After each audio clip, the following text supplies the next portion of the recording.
ಖರ್ಚಿಂದು ಹೇಳಿದ್ದೆ ನಿಮಗೆ ನೆಗಡಿ ಕೆಮ್ಮಿಗೆ ಇವತ್ತು 1,000-2,000 ರೂಪಾಯಿ ಬಿಲ್ ಮಾಡುವಂಥ ಡಾಕ್ಟರ್ಸ್ ಸಾಕಷ್ಟು ಇದ್ದಾರೆ ಇವತ್ತು.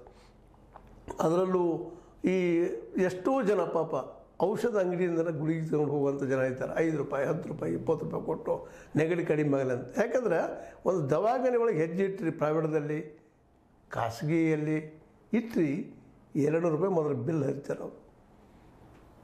ಹೇಗೆ ಬಂತಂದ್ರೆ ನೀವು ವಿಸಿಟಿಂಗ್ ಪೀಪ ಅಂತೇಳಿ ನಂತರ ಮತ್ತು ಗುಳಿಗೆ ಔಷಧದ ಬೇರೆ 1,000-2,000 ಸ್ವಲ್ಪ ರೋಗ ದೊಡ್ಡದಿದ್ರೆ 10,000 20,000.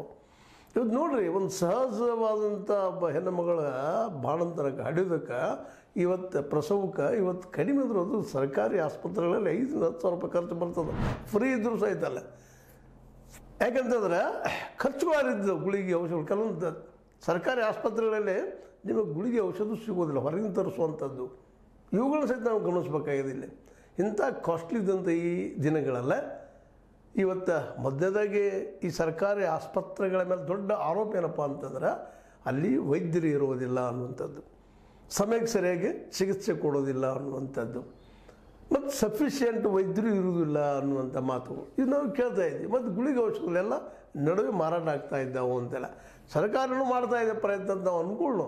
ಅದು ನಡಿಕೆ ಏಜೆನ್ಸಿ ಇದ್ದಲ್ಲ, ಏಜೆನ್ಸಿಗಳು ಸಾಕಷ್ಟು ಹೊಡೆಯುವಂಥ ಕೆಲಸ ಮಾಡ್ತಾ ಇದ್ದಾರೆ ಅಂತೇಳಿ ಇವುಗಳು ಪರಿಹಾರ ಮಾಡಿದರೆ ಇವು ಸರಿಯಾಗಿ ಪ್ರತಿಯೊಬ್ಬ ವ್ಯಕ್ತಿಗೂ ಸಿಕ್ಕರೆ ಭ್ರಷ್ಟಾಚಾರ ಇಲ್ಲದ ನಿಶ್ಚಿತವಾಗಿಯೂ ದ ಬೆಸ್ಟ್ ಅದು ಮಾಡೋರು ಯಾರು ಅಂತ ಖರ್ಚಂತೆ ತೋರಿಸ್ತಾರ, ಖರ್ಚಂತೆ ಆಗೇ ಆಗ್ತಿರ್ತದೆ. ಮತ್ತು ಅದೇ ಕಾಲಕ್ಕೆ ಅಲ್ಲಿ ವೈದ್ಯರು ಇದ್ದಾರಪ್ಪ ಅಂತ ತೋರಿಸ್ಕೊಳ್ತಾ ಇರ್ತಾರೆ. ಆದರೆ ಮ್ಯಾಕ್ಸಿಮಮ್ ವೈದ್ಯರು ಪ್ರೈವೇಟಾಗಿ ಪ್ರಾಕ್ಟೀಸ್ ಮಾಡ್ತಾ ಇರ್ತಾರೆ. ಇವತ್ತು ಎಷ್ಟೋ ನೀವು ಸರ್ಕಾರಿ ರಂಗದ ಆಸ್ಪತ್ರೆಗಳು ಇರೋದು ಗೊತ್ತಾಗ್ತದೆ. ಇನ್ನು ಪ್ರೈವೇಟ್ದಲ್ಲಂತೂ ಕೇಳುವಾಗಿಲ್ಲ. ಅವ್ರು ಹೇಳಿದ್ದ ರೇಟ ಅವ್ರು ಕೊಟ್ಟಿದ್ದನ್ನೇ ಎಲ್ಲ ಚಿಕಿತ್ಸೆ ಎಲ್ಲೋ ಒಂದಿಷ್ಟು ವಿರೋಧ ಮಾಡಿದರೆ ಅದು ವಿರೋಧ ಸಹಿತ ಇವತ್ತಿನ ವ್ಯವಸ್ಥೆ